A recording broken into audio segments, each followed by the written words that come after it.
Happy Friday, everybody, and thank you for tuning in to the Friday edition of the Locked On Fantasy Hockey Podcast. We have a special guest on today's show, Mr. Josh Wegman of theScore Media Ventures Group. And on today's show, we are talking about Pierre-Luc Dubois, Alex DeBrincat, Cole Caufield, and a little bit of a Stanley Cup look in, picking Josh's brain and what's going on with this Stanley Cup final. Let's get right to it. You're Locked On Fantasy Hockey, your daily podcast on fantasy hockey.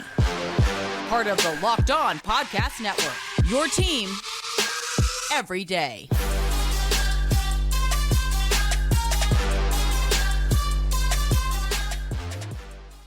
Welcome back inside the lab, everybody, and thank you so much for tuning in to today's episode of the Locked On Fantasy Hockey Podcast with your boy Big Flip Livingstone.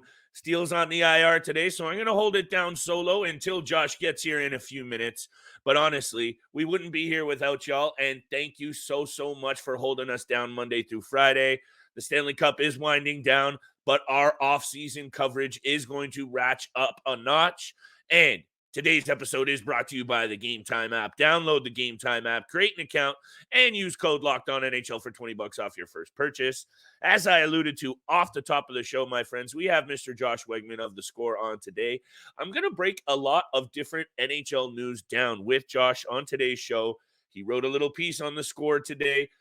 Pierre-Luc Dubois indicating he will not be re-signing with the Winnipeg Jets. Josh does up a beautiful little lister. 5 potential landing spots for Mr. Dubois. I want to talk to Josh about that. We also got to get into this Alex DeBrincat news. After a very solid first season in the nation's capital in Ottawa, sounds like DeBrincat does not want to spend a long-term deal in Ottawa. Maybe he could be on his way out. We'll break that down as well. Cole Caufield gets an extension. I want to hear what Josh has to say about this Cup final as well. So I don't know what we're waiting for. Let's bring Josh on right now. And joining us now, returning guest of the show, senior writer Mr. Josh Wegman of theScore. Returning guest as always, Josh. Thank you for holding me down. I'd be here solo without you, my friend. How are things for you? Good, man. Been good. Thank you for having me on. Always appreciate it, Flip. Hey, man, we love having you on. It's like the old days, Josh, slugging it out in the war room, late nights, bad food, not too bad company. But, seeing some of these news stories come out of the NHL, this time of year, aside from the Cup final, it can be a little dry in the NHL news world. So it's nice to see some of these reports come out. Let's start with Dubois, though. You got a piece on theScore today. Go check out Josh's work on theScore, by the way, if you haven't. 5 landing spots for Dubois. He says he's not going to re-sign. Hit me with your take on this situation, which I feel has been brewing for a while. And realistically, where do you think he's going to head? Yeah, this is not surprising at all. I mean, it came out last year. His agent said he's probably doesn't plan on re-signing. He wants to test free agency. And his agent even said last year he wants to go to Montreal, or that's a place he would like to play. Dubois later said that was blown out of proportion a little bit, but come on, I'm not buying that one. So obviously Montreal is a prime landing spot. And they have Nick Suzuki, but getting Dubois in there too, that would give them a really nice 1-2 punch. I know Kirby Doc's there as well, but yeah, Montreal is the most likely landing spot. But again, I don't think it's set in stone. Montreal is going to happen. There's probably, like 5 teams or so that will be in the mix. And the list you have is an interesting one. The Hurricanes make sense to me, but right at the top of the list for me, because I think there is a changing of the guard with this team, and they're going to need a young face, it's the Boston Bruins. And this just seems like a prototypical Boston Bruins player, a guy who can do a little bit of everything. They don't tend to get these one-dimensional players. We know that front office has been solid for many years. 63 points this year for Dubois, 27 goals. Boston intrigues me the most, to be honest, Josh, and I don't know why. I know they're going to have to make some salary cap decisions. Is Bergeron going to come back? But after Montreal, if we're you to just throw a dart at the board, because obviously I think he's going to go to Montreal, where would your second bet be that he's headed? Honestly, it might be Colorado. Again, like you mentioned, Boston makes a lot of sense if Bergeron and Krejci retire, which seems like a very real possibility. Yeah. But the Avalanche, they never quite replaced the departure of Nazem Kadri last season. I know JT Compher stepped in and had a good year as their second line center, but he's a UFA now. So they don't have any real center options behind McKinnon at the moment. Like even Evan Rodriguez is a UFA, Lars Eller's a UFA. Right. They have Alex Newhook, but I think he's probably destined more like bottom six winger role still at this point in his career. So if they can't re-sign Compher, I think they should at least explore Dubois. I just think that would be such a fun 1-2 punch down the middle. And again, they still have some pieces that can make it work. I could really see Sam Girard going the other way in a deal. Right. The term would probably be appealing for Winnipeg there. It's hard for Winnipeg to sign free agents. So getting someone back who's locked up and is a legit established young player, I think would be important for Winnipeg. Yeah, and it's just at the end of the day, you mentioned Winnipeg. This is where I want to leave this conversation is there's something that's felt off with the Winnipeg Jets for the last couple of years, in my opinion. You know, Maurice steps away. They look great for a while. Then they fall apart. Then they look great. I can't put my finger on what's going on here. We got rumblings about Hellebuck. The future is not bright, in my opinion, in Winnipeg. Where do you think this team's ceiling is headed into next season? I know there's going to be a lot in flux, but what do you see for this Winnipeg Jets team? Because I don't see a whole lot of positives. I think I wrote a piece actually shortly after they were eliminated, and I really think they need to completely overhaul this whole thing. Agreed. Whether it's a total rebuild, I don't know if that's the right word, but a retool, because they have, in addition, you mentioned Hellebuck, in addition to Hellebuck and Dubois, they also have Scheifele, who's in the last year of his deal, Brendan Dillon, Dylan DeMello. Like, that's a lot of players that, again, if you're going to have to trade a couple of them, you might as well kind of just trade them all and kind of throw in the towel this year in a sense and get some young talent, get some more draft picks, and start building this thing back up again. Again, doesn't have to be a total teardown, but with all those UFAs and let's be frank, like Winnipeg's not the most exciting place to be. A lot of these guys might not want to re-sign, especially given the way the team has gone lately. Yep. You know, there's some dysfunction in that locker room. Again, Exactly. Blake Wheeler's another guy who can become a UFA after next year. So he's someone I think that will go as well. I think they're in for a huge offseason, probably the biggest offseason of any team. I think dysfunction is actually the word, and huge offseason indeed. We're going to have a huge conversation coming up right after the break. I got to pick Josh's brain about this Alex DeBrincat situation. Cole Caufield gets the bag. Philly, Columbus, LA, swapping some players around. I want to pick Josh's brain about that. Today's episode, my friends, is brought to you by our friends at Bird Dogs. Bird Dogs, from the course to the clubhouse to a meeting. You know these are making you look fire and comfortable. The stretch khaki shorts are designed to fit you slimmer through the thigh, leaving that leg looking sculpted. You're fire on the course, you're fire at the pub, and you're feeling confident because of the sharp Bird Dogs. You need to head over to birddogs.com/LockedOnNHL and enter promo code LockedOnNHL for a free Yeti-style tumbler with every order. That's birddogs.com/LockedOn for a free Yeti-style tumbler. You don't want to take your Bird Dogs off, we promise you. Steele and I got a few free swag bags. We've been rocking these Bird Dogs. We might have to get a pair out to Josh because they are so comfy. But after the break, my friends, like I said, Josh and I are going to talk about DeBrincat, Caufield, maybe a little Stanley Cup. But we have to talk about this DeBrincat news, Josh, because honestly, I don't know if he's making the right decision here. And I know he hasn't made any decisions, but what it's sounding like is he doesn't want to be in Ottawa. And if I was a young player who is obviously benefited from playing with some really good veterans in his career already, Giroux and Kane obviously right at the top of that list, I think there's a lot to like what's going on in Ottawa offensively, especially with young pieces. What's your take on this DeBrincat news, and do you think he will be playing somewhere else next season? Because right now, that's where it seems to be headed. Yeah, I mean, at this point, based on the reports, it seems more likely than not that he'll be playing somewhere else next year. I mean, it kind of feels like Ottawa's whole offseason game plan is on hold until the ownership situation gets resolved. And I mean, that sounds like it could happen soon, but you know, that could determine the next step for Pierre Dorian and then DJ Smith, and it just moves down the ladder there, right? So again, like you said, though, that's a really appetizing spot to be for a winger. A top six winger. You get to play with Tim Stützle, Josh Norris, Batherson. Like there's a lot of really nice offensive pieces there. But again, it seems more likely than not he's gonna say, I don't want to sign long term, and they'll have to trade him, and they could get a decent return, probably a similar return to what they gave up last year, which was a first-round pick and maybe a little more. But I really don't know what's going to happen there, but it seems like he's on his way out. It seems like, and the strictly rumors, I hate to speculate unless it's a solid rumor, but it seems like they're more than just whispers, is that he doesn't want to play in Canada, perhaps. He might want to play in an American market. And I think, let me just pull this up here. Where did I see this yesterday? I think I saw Vegas could be a landing spot. Dallas could be a landing spot. And I forget there was one other, but a big market American squad is probably where he'd head, is making sense. 27 goals for DeBrincat, 39 assists. He showed a lot of chemistry with Claude Giroux as well. And we know Josh Norris was hurt for a bunch of the season. They have goaltending issues in Ottawa, but I think they're really only a piece or two away. And before we head on to the other NHL news here, Josh, what is your take on the Ottawa Senators for next season? I asked you a little bit about the Jets. Where do you see Ottawa? The Atlantic Division is getting stacked up.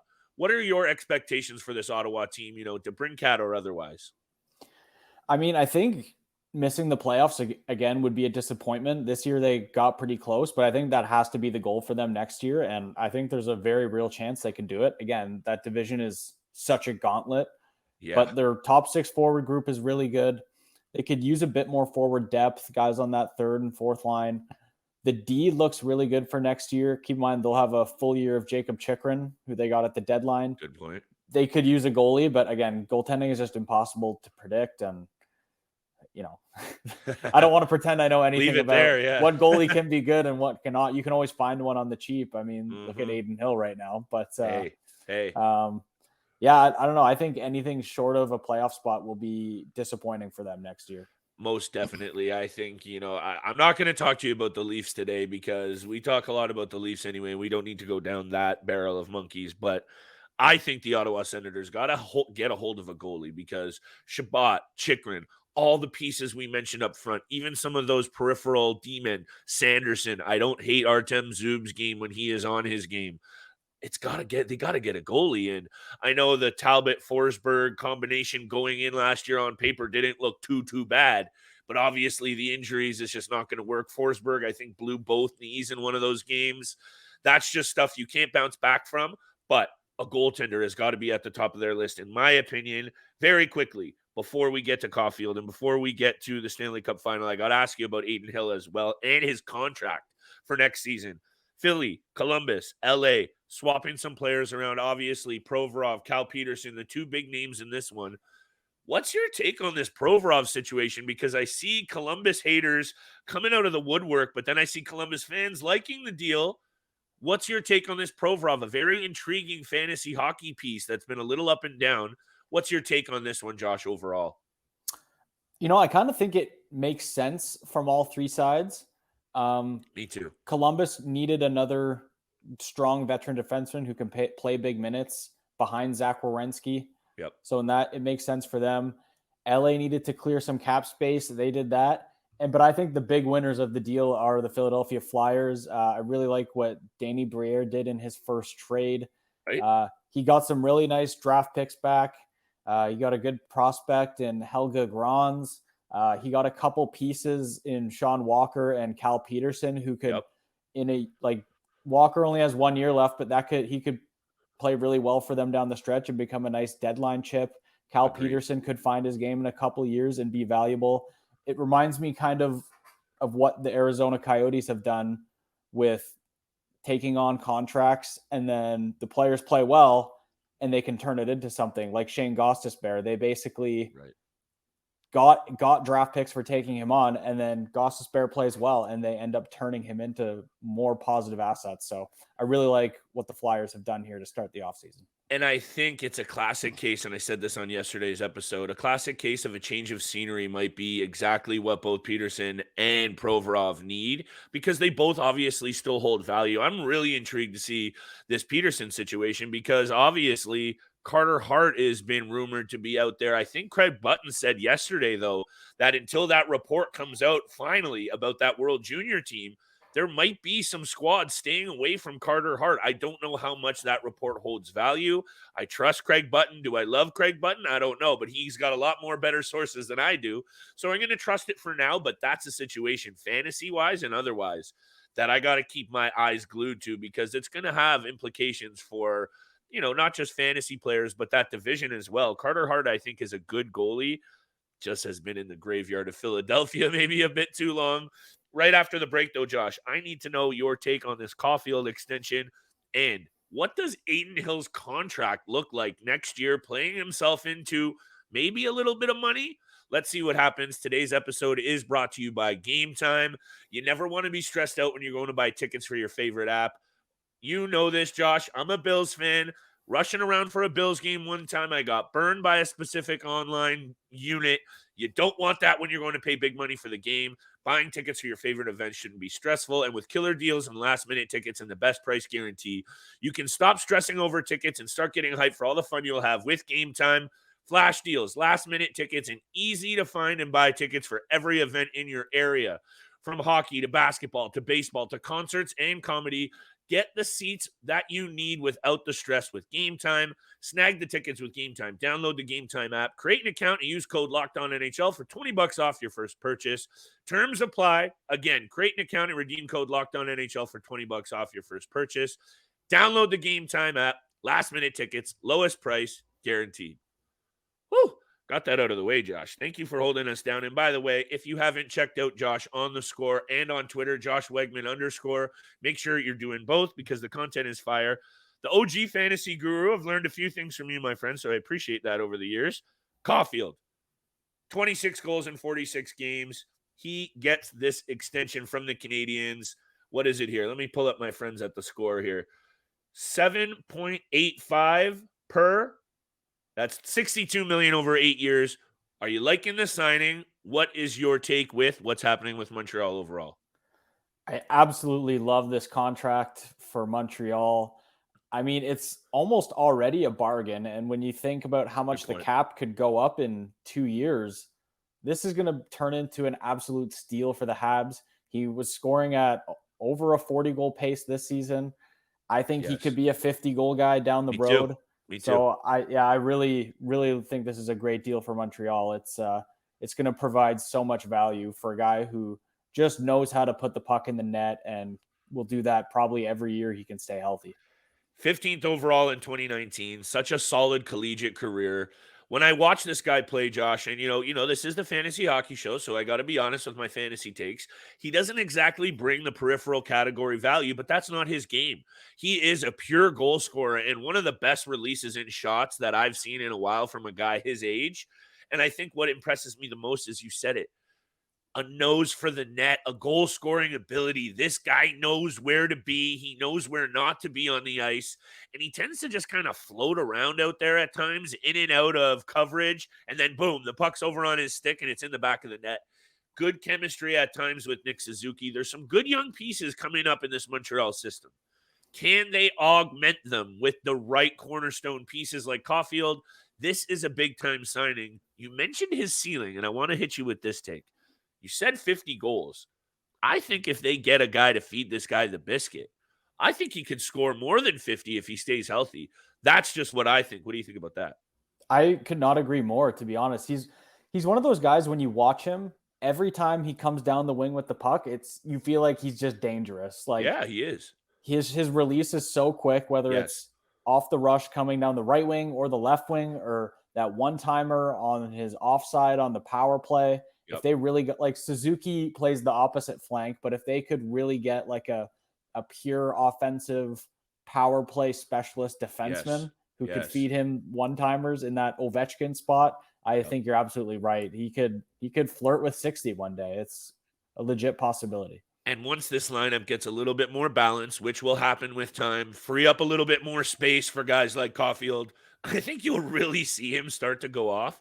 53 goals through 123 games, but most importantly, I think that number is really impressive when you look at the games with Marty St. Louis behind the bench. I think it's like he's scoring basically a goal a game with Marty behind the bench, which is obviously they're showing some chemistry there. I like where the needle is pointed in Montreal. There's a lot more to talk about in terms of these teams. coming up over the offseason, and we will have Josh back, of course, when we can fit him in between his nights at the Score and on the golf course. Let's finish this up, though, my friend, because there are a lot of teams already on the golf course. Florida and Vegas, not one of them. Stanley Cup final very quickly, and we're ahead of Game 3 here on Thursday. But Adin Hill, really impressing me. Save of the year, save of the postseason. Steele brought this up the other day. Take this in. 10 years ago, the Sharks traded away their third stringer in Mika Kiprasov. He goes on to Calgary to take a team all the way to the Cup final. 10 years later, San Jose trades away their third option in Adin Hill.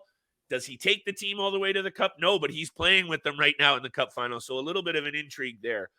He's going to get paid, though, Josh. Am I saying 5-6 years? No. But I'm going to say he's going to get a nice little bridge deal here, maybe 2 or 3 years, probably in Vegas. But he's going to get paid, I think, a little bit of money here, especially if he takes home a cup. Absolutely. And I agree he's going to get a nice little contract, but I don't think it'll be in Vegas.